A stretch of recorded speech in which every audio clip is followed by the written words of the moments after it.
Assalamualaikum warahmatullahi wabarakatuh. Perkenalkan, nama saya Muhammad Arsil Freza, biasa dipanggil Arsil, dari kelas 12 MIPA 5 nomor absen 17. Di sini saya akan menjelaskan tentang sumber energi. Sebelumnya, kalian tahu nggak sih apa itu sumber energi? Sumber energi adalah segala sesuatu di sekitar kita yang mampu menghasilkan suatu energi baik yang kecil maupun besar. Jenis-jenis sumber energi dibedakan menjadi dua, yaitu energi tak terbarukan dan energi terbarukan. Sumber energi tak terbarukan adalah sumber energi yang berasal dari sumber-sumber yang terbatas jumlahnya di bumi. Prosesnya tidak berkelanjutan dan pada saatnya energi itu bisa habis. Sedangkan energi terbarukan adalah sumber energi yang tersedia oleh alam dan bisa dimanfaatkan secara terus-menerus. Berikut ini merupakan contoh dari energi tak terbarukan. Yang pertama yaitu batu bara. Batu bara merupakan salah satu bahan bakar fosil. Batu bara merupakan campuran yang sangat kompleks dari zat kimia organik yang mengandung karbon, hidrokarbon, dan oksigen dalam senyawa hidrokarbon serta sedikit nitrogen dan sulfur. Batu bara dibentuk oleh hasil karbonisasi perpohonan dan tumbuhan. Kualitas terendah adalah lignit, batu bara coklat atau batu bara muda, kemudian subbituminous, kemudian bituminous, batu bara lembut, dan kualitas tertinggi adalah antrasit, batu bara keras. Batu bara menghasilkan produk-produk yaitu bahan bakar industri, produk hidrogen, produk solar, dan pembangkit listrik tenaga gas. Selanjutnya yaitu minyak bumi. Minyak bumi diekstraksi dari lapisan atas di dalam kerak bumi melalui proses tambang dalam bentuk cairan kental, berwarna coklat gelap atau kehijauan yang mudah terbakar. Minyak bumi terdiri atas campuran dari berbagai hidrokarbon, terutama golongan alkana. Melalui proses distilasi bertingkat ini juga menghasilkan produk-produk turunan lainnya.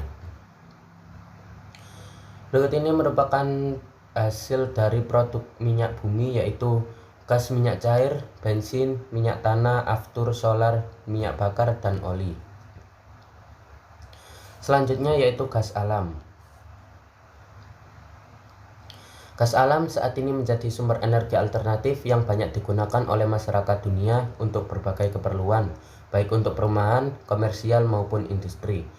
Energi yang dihasilkan gas alam lebih efisien dibanding minyak bumi dan batu bara. Penggunaannya jauh lebih bersih dan sangat ramah lingkungan sehingga tidak menimbulkan polusi terhadap lingkungan. Gas alam ini banyak ditemukan di ladang minyak, ladang gas bumi, dan juga ladang tambang batu bara. Komponen utama gas alam adalah gas metana CH4. Berikut ini merupakan produk-produk dari gas alam yaitu LPG, CNG, LNG, metana, dan etana. Selanjutnya yaitu nuklir. Untuk menghasilkan energi nuklir diperlukan unsur radioaktif terutama uranium. Meskipun kelimpahan uranium cukup besar, tetapi keberadaannya di alam tersebar di bebatuan, bahkan di dalam air laut dan jarang sekali terkonsentrasi di suatu tempat.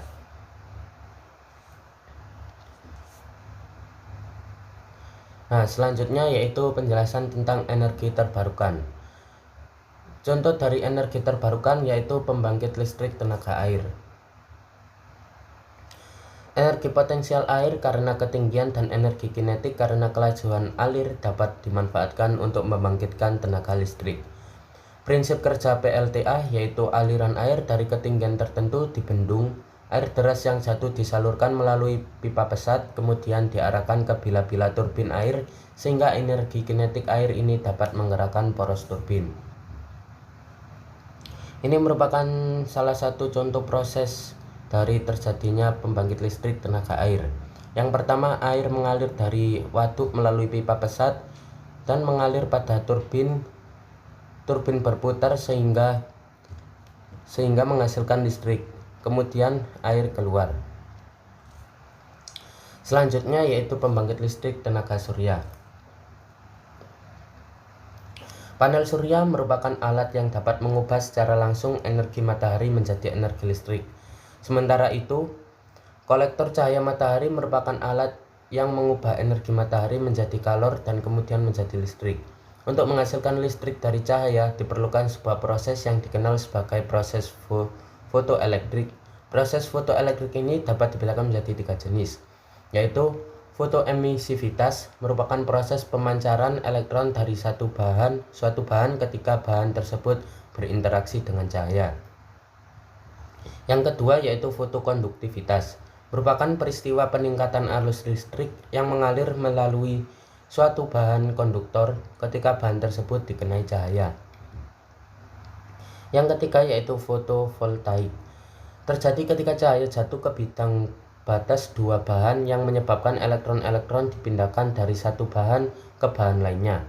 Akibat dari perpindahan elektron ini membentuk sambungan positif dan negatif. Ini merupakan salah satu contoh proses dari terjadinya pembangkit listrik tenaga surya. Sinar matahari mengenai sel-sel pada sel surya. Selanjutnya yaitu pembangkit listrik tenaga angin. Turbin angin merupakan turbin yang digerakkan oleh energi kinetik angin untuk menghasilkan listrik. Bila-bila kipas pada turbin angin dapat berputar di sekitar batang poros horizontal atau vertikal. Tipe kincir angin yang berputar di sekitar sumbu horizontal memiliki mekanisme canggih yang mampu mengatur arah ke arus angin ketika sudut arah angin berubah. Turbin yang bersumbu vertikal mampu menyadap tenaga angin dari sembarang arah.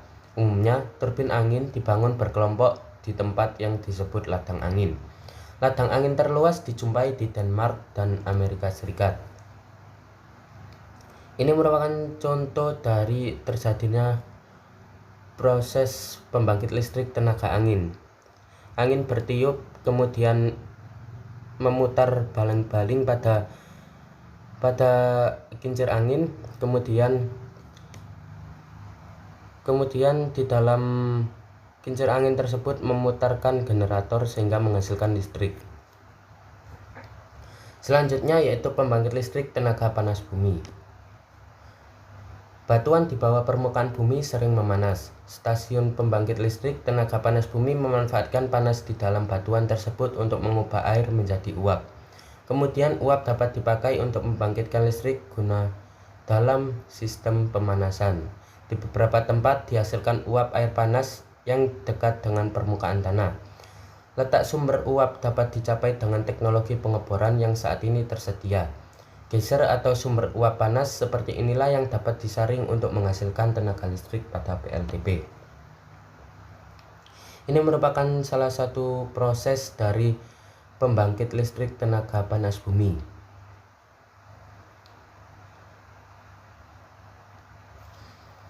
Selanjutnya yaitu pembangkit listrik tenaga biomasa. Biomasa berhubungan dengan makhluk hidup atau bahan-bahan yang berasal dari makhluk hidup yang dapat digunakan sebagai bahan bakar. Meskipun pada awalnya definisi biomasa hanya mencakup bahan-bahan organik yang dihasilkan melalui proses fotosintesis. Tetapi akhir-akhir ini biomasa juga mencakup bahan-bahan sisa atau limbah yang dapat digunakan sebagai bahan bakar. Cara penggunaan biomasa sebagai bahan bakar yang paling sederhana adalah dengan membakarnya untuk menghasilkan energi panas. Energi yang dihasilkan dari biomasa sering disebut sebagai bioenergi. Energi yang dihasilkan oleh biomasa ini dapat berupa kalori listrik merupakan bahan bakar maupun bahan bakar.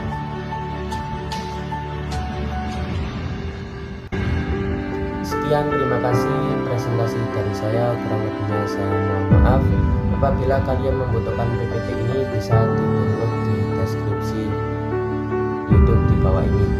Sekian dari saya, kurang lebihnya saya mohon maaf. Wabillahi taufiq wal hidayah. Wassalamualaikum warahmatullahi wabarakatuh.